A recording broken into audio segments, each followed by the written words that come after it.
Halo adik-adik, hari ini kita belajar tentang kesehatan dan keselamatan kerja karyawan.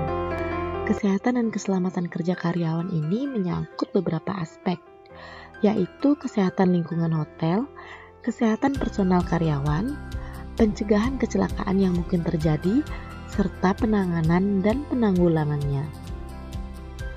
Untuk mewujudkan kesehatan dan keselamatan kerja karyawan di hotel, kita harus mewujudkan semua aspek tersebut.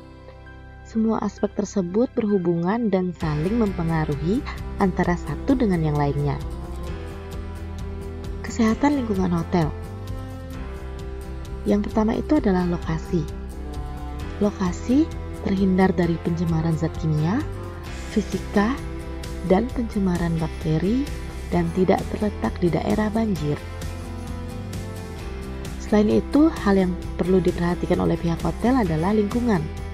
Lingkungan yang bersih tidak memungkinkan sebagai tempat bersarang atau berkembangnya serangga dan tikus dan dapat mencegah masuk dan berkembang biaknya binatang pengganggu lainnya. Bangunan kokoh. Penggunaan ruangan dipergunakan sesuai dengan fungsinya. Konstruksi lantai bersih, kedap air, dan permukaan rata dan tidak licin. Bangunan berwarna terang, atap harus kuat dan tidak bocor. Langit-langit harus tinggi dari lantai minimal 2,5 meter. Pintu dapat dibuka dan ditutup serta dikunci dengan baik, dan pencahayaan juga harus baik. Hal-hal yang perlu diperhatikan untuk menjaga kebersihan dan kesehatan lingkungan hotel yaitu membersihkan ventilasi, pintu, jendela secara teratur. Lantai dan dinding dibersihkan menggunakan air yang dicampur dengan bahan pembersih lantai, kemudian dikeringkan. Toilet di lingkungan hotel harus selalu bersih dan tidak mengeluarkan bau. Tempat makan pun selalu harus dibersihkan. Kesehatan karyawan hotel.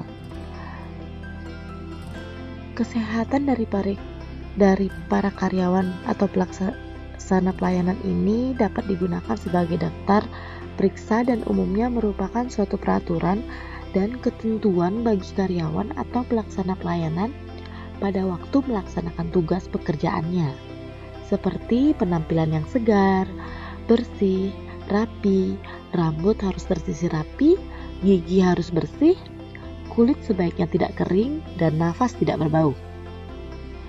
Tangan dan kuku yang bersih, tidak memakai pewarna kuku atau perhiasan yang berlebihan, hindari penggunaan make up atau parfum yang berlebihan, luka-luka juga harus dirawat dan terbalut, seragam harus bersih, disetrika dengan baik dan rapi, serta pantas dipakai.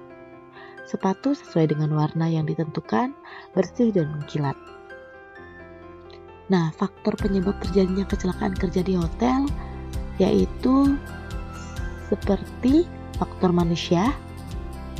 Kecelakaan kerja juga dapat disebabkan oleh sikap pekerja itu sendiri, seperti kurangnya kemampuan fisik, mental, dan psikologis, kurangnya atau lemahnya pengetahuan dan keterampilan keahlian, stres, motivasi yang tidak cukup. Selanjutnya ada faktor lingkungan. Kondisi lingkungan yang tidak aman dapat menyebabkan kecelakaan seperti tidak cukup kepemimpinan atau pengawasan, tidak cukup rekayasa atau engineering, tidak cukup pembelian atau pengadaan barang, tidak cukup perawatan atau maintenance, tidak cukup alat-alat perlengkapan dan barang-barang atau bahan-bahan, tidak cukup standar-standar kerja atau terjadinya penyalahgunaan. Penyebab langsung terjadinya kecelakaan kerja yaitu kondisi berbahaya atau unsafe condition, kondisi-kondisi yang tidak standar, seperti peralatan atau pengaman atau pelindung yang tidak memadai atau tidak memenuhi syarat, bahan-bahan alat-alat atau peralatan yang rusak, terlalu sesak atau sempit, sistem tanda peringatan yang kurang memadai, bahaya-bahaya kebakaran dan ledakan, lingkungan berbahaya atau beracun seperti gas, debu, asap, uap, dan lain-lain. Tindakan berbahaya unsafe atau tindakan-tindakan yang tidak standar ini adalah tingkah laku Tindakan-tindakan yang atau perbuatan yang dapat menyebabkan kecelakaan itu seperti pengoperasian alat atau peralatan tanpa wewenang, gagal untuk memberi peringatan, gagal untuk mengamankan, bekerja dengan kecepatan yang salah, menyebabkan alat-alat keselamatan tidak berfungsi, memindahkan alat-alat keselamatan, dan menggunakan alat yang rusak. Nah, itu tadi ya. Tolong dipelajari dengan baik. Terima kasih.